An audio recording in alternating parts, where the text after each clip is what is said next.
Please leave. I warned you over the phone that if you dare to reprimand my daughter again, you'll have to leave. You ignored my warning, so kindly get out. That's absurd, I retort, shocked by Emily's unreasonable demand, at a loss for words.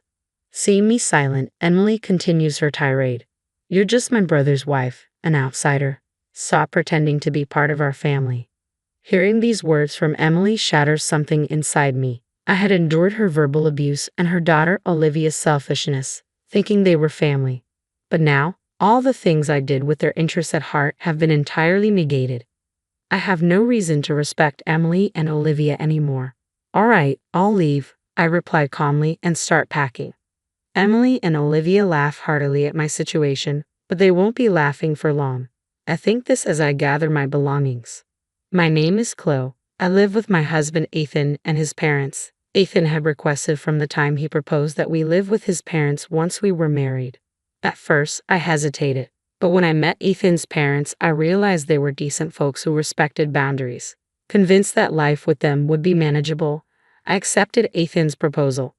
Once we moved in together, my mother-in-law took over all the housework while I worked outside. In turn, I took over the chores when I was at home. We divided the work in the house, and everything went smoothly. However, the visits from Ethan's sister Emily were always distressing. Emily has a daughter, Olivia. They frequently visited us, and each time Emily would take jabs at me relentlessly. Chloe, can I get a cup of tea? I'm so tired from my part-time job and raising my child. You must be relaxed on your days off at home. I'm so jealous. Well, I also work when I'm at home. Oh, the work you do at home is insignificant. I go out to work every day and have a leadership position. Don't compare yourself with me. When it was time for Olivia to find a job, Emily often came over to complain about why Olivia couldn't find one. Olivia is excellent, just like me. The recruiters who reject her must be blind. Maybe she could broaden her job search. Whenever I tried to give advice, Emily would lash out furiously. What could you, who barely works, know? No, shut up. It seems Olivia finally landed a job after most of her classmates did. Olivia and Emily came over to report the good news to my mother-in-law. Rainey, I've got a job. Olivia proudly shows off her job offer letter to my mother-in-law, who smiles contentedly. Well done, Olivia. Yeah, I didn't expect to get into such a large company. In the end, the interviewer was kind from the start. Next to Olivia, Emily grins broadly. This company is a subsidiary of the company. I work part-time, and my name might be known even in the parent company since I've been around a while. So, I got the job, thanks to Mom, huh? It could be. The interviewer saw your name, recognized you as my daughter, and probably had a good impression. Come April, Olivia was to attend a month-long training program for new employees. The training location was only a few minutes away from the home where my in-laws and I lived. Emily, knowing this, called my mother-in-law Mom. I want Olivia to commute from your house during her training. The training place is over an hour away from our home. We have a spare room, and I don't mind at all. Let me just check with Chloe. Do you need to ask Chloe? Emily interjected. Well, but that's your house, right? Chloe is just living there. She won't complain. Thanks to Emily's insistence, I'd only found out that Olivia would be living with us for a month after everything had been decided. I was a bit puzzled, but there was no reason to oppose Olivia living there. I warmly welcomed Olivia, and our shared life began. Once the training began, Olivia was laid one out of every 3 days. Despite the training location being just a stone's throw away, it seemed that her habit of waking up at a fixed time every morning had completely disappeared due to her relaxed student life. Grandma, why didn't you wake me up? I called you many times. If I don't make it in time, calling me doesn't mean anything. Forget it. I'm taking the morning off today. Please call the company and tell them I'm taking half a day off due to poor health. Olivia, you're an adult now. You should be doing such things yourself. If I say I'm too sick to even make a phone call, it'll be more believable. Just do as I say. Taking advantage of my mother-in-law's soft spot for her granddaughter, Olivia had become completely spoiled. Even when she came home from training, Olivia wouldn't do anything for herself. Grandma, I'm tired. Is dinner ready? Welcome back, Olivia. I'm about to make it. What? You're just starting now. Why didn't you have it ready by the time I got home? When I got home, tired and hungry, I wanted to eat right away. You're so thoughtless, I muttered, addressing my mother-in-law. I'm sorry, I'll have it ready soon, she responded. Seeing my mother-in-law being pushed around by Olivia, who was probably tired from her first job, I couldn't stand it any longer, and I spoke up. Listen, Olivia, having a warm meal waiting for you when you come home isn't something to be taken for granted. Why don't you show some appreciation to Grandma? Why do I have to listen to you, Flo? You're not even family. Stay out of it, Olivia retorted. Not family? I married Ethan, so I am part of your family, Olivia, I replied. Mom said Chloe is my brother's wife, so she's an outsider, Olivia countered. Then let me tell you, as a senior member of the workforce, Olivia, that you should take more responsibility for yourself. Waking up on time to avoid being late is a basic rule of being an adult, a senior in the workforce, I said firmly. You're not even going to work every day. Wait till you're actually working hard like me or Mom before you start acting all high and mighty, Olivia shot back, seemingly ignoring my words. Then one day, when I returned home from work, I could hear Olivia's loud voice coming from the living room. What do you mean you're going out? It's unacceptable that there's no dinner when I come home exhausted. I'm sorry, but we're looking forward to our theater outing that day, my mother-in-law explained. Your theater outings are just fun and games, Olivia retorted. I have work, you need to cancel it. Apparently, my in-laws had informed Olivia that they were going to the theater next week and wouldn't be able to cook dinner, and this had infuriated her. I was well aware that my mother-in-law had been looking forward to this day at the theater for quite some time. However, I was worried that if things kept going this way, they might feel compelled to cancel their plans to avoid upsetting Olivia. So, I hurriedly proposed a solution. Since you've been looking forward to this, you should go. I'll take care of Olivia's dinner that day, I suggested. My in-laws seemed thrilled by my suggestion, but they quickly began to worry. But isn't that a work day for you, Chloe? Are you sure it'll be all right? They asked. Yes, if I arrange things now, I think I can get home early, so don't worry and have a good time, I reassured them. On the day of the theater outing, I left work early to come home. My in-laws happily left for their event. After seeing them off, I did some shopping for dinner and waited for Olivia's return. As always, as soon as Olivia came home, she lay down on the couch and waited for dinner. Oh, I'm hungry, Chloe. Hurry up and get cooking, she demanded. Olivia, let's cook together today, I suggested. At my words, Olivia jumped up from the couch. What? What do I have to do? Isn't it natural to cook your own food? No way. I've been at work. I'm not doing housework when I'm tired, she protested. I've been working too. I've got the ingredients. Can't you just help me out? I asked. You, Flo, can come home whenever you want from your easy job, and me, who has to go at a set time every day, are not the same. Just hurry it up and make it by yourself, Olivia snapped. The fact that I was able to come home early that day was a result of painstakingly adjusting my work schedule, but I doubted that Olivia would understand that. So allowing my anger, I calmly tried to reason with her. Listen, Olivia, I'm not asking you to help me because I find it bothersome to cook alone. I want you to understand what it means to be a responsible adult. What I don't need is your interference. After letting the grandparents go out without asking me or giving me a lecture, which is super annoying, Olivia declared, visibly irritated. She stood up and started dialing on her phone. Mom, listen to this. Chloe keeps nagging me and she won't even cook dinner. She unloaded her complaints about me to her mother, Emily. Once she had said her piece, she handed me the phone with a triumphant smile. Mom wants to talk to you, Flo. As I took the phone, Emily shouted angrily, Listen here. Who do you think you were talking to my daughter like that?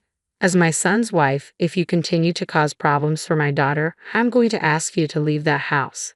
It's not about causing problems. All I wanted to do was impart some sense of responsibility to Olivia as a working adult, I defended. So, you're trying to lecture on being a responsible adult, Chloe. You're not even a full-time employee. How can someone who is hardly needed by the company afford to be so cocky? Emily retorted. How can you say I'm not needed, Emily? When you've been around as long as I have, you can tell at a glance who's capable and who's not. I've made sure to see off many a dead weight, I countered. Without a second thought, Emily added, Just go and prepare dinner for my daughter, and hung up the phone. Olivia, sitting next to me, smirked as she looked my way. You better not oppose my mom, Chloe. There's no one at work who can even admonish her, so get to making dinner already. With that, she sprawled lazily on the couch again. This mother and daughter pair. There's no reasoning with them. Left with no choice, I sighed and headed to the kitchen to prepare dinner. As I began to prepare the meal, Olivia nibbled on the food I had prepared and complained under her breath. Once she finished eating, she abandoned her dishes and headed back to the couch to watch TV without so much as a thank you. Hey Olivia, at least clean up after yourself. I tried to remind her, but all I got was a bored look from her. Suddenly, the doorbell rang, and to my surprise, it was Emily. Why are you here? I asked. To my surprise, Emily casually replied, it seemed like you didn't quite get the message over the phone, Chloe, so I thought I'd come over and tell you directly. Excitedly, Olivia reported to her mother, Mom, listen. Just after you warned her over the phone, Chloe started lecturing me again. Hearing Olivia's words, Emily glared at me. Looks like it was the right decision to come here after all. You're still complaining to my daughter even after everything I said. I had backed off on the phone, but I couldn't let this go for Olivia's sake. I had to say something. It's not a complaint. I'm merely teaching her the basic manners of cleaning up after herself, something even a grade schooler should understand. Emily snapped at me. There's no need for someone like you to be telling us about manners. Have you considered your own situation before lecturing about manners? What about my situation? You and Ethan can barely afford a house even with both your salaries combined. You're just leeching off this household. Why don't you change your own attitude before teaching my daughter about being a responsible adult?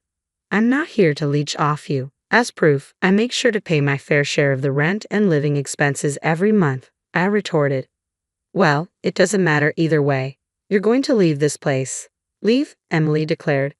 I told you on the phone, if you continue to berate my daughter, you'll need to move out. You ignored my warning, so now it's time for you to go, Emily declared. That's absurd, I retorted, at a loss for words at the sheer injustice of it all. Seeing me unable to retaliate, Emily continued, you're still an outsider, even if you were my brother's wife. Stop acting like you're part of the family. Her words hit me hard, and something inside me crumbled. I had put up with Emily's insults and Olivia's selfishness because I thought of them as family. I had been rejected by them despite doing everything with their best interests at heart. There was no reason left for me to restrain myself with Emily and Olivia anymore.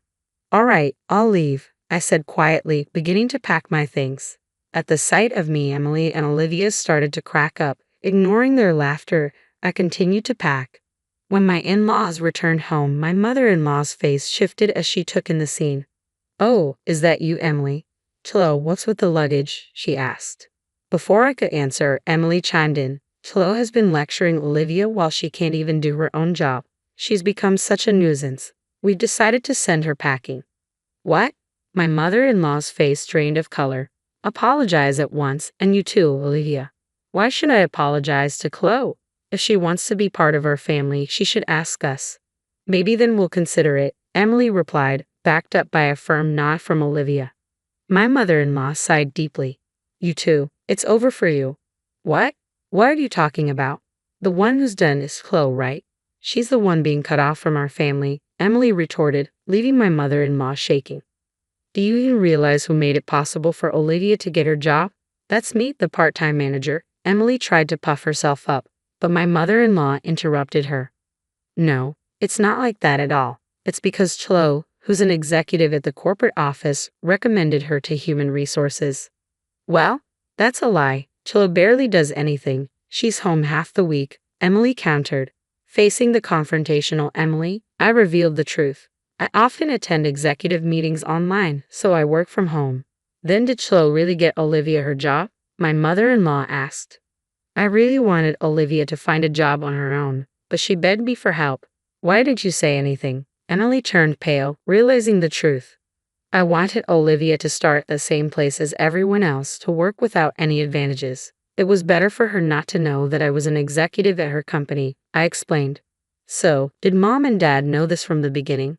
Olivia asked. I had asked your parents to keep my position a secret.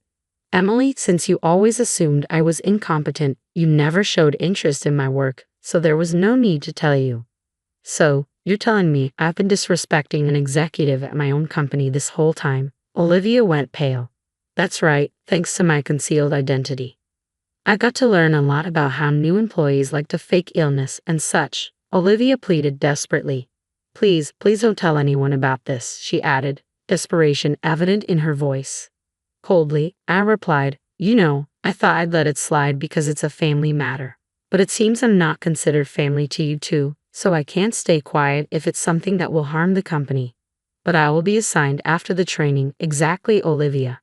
You're lacking awareness as a working professional. Moreover, you're not willing to accept others' opinions. We can't let you interact with customers with this attitude, I continued.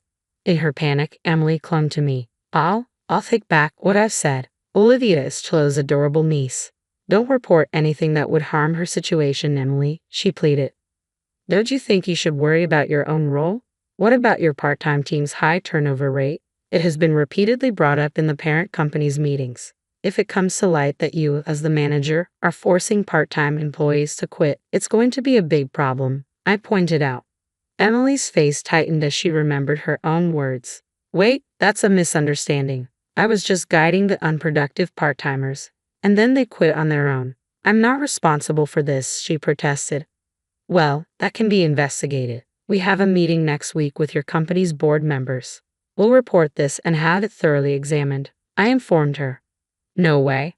My hard-earned managerial position, Emily trailed off. Afterward, I decided not to leave the house after being persuaded by my mother-in-law, but I did report Olivia and Emily to the company. Olivia ended up attending a training center in the mountains for retraining for 6 months, while her peers were assigned positions one after another. It seems she was thoroughly drilled on the basics of being a professional, I recounted. Emily's workplace underwent an audit at my direction with complaints from other employees and testimonies from those she had forced to resign. It was found that Emily was using her position of authority to cause a lot of stress to those around her. As a result, Emily was fired, I continued.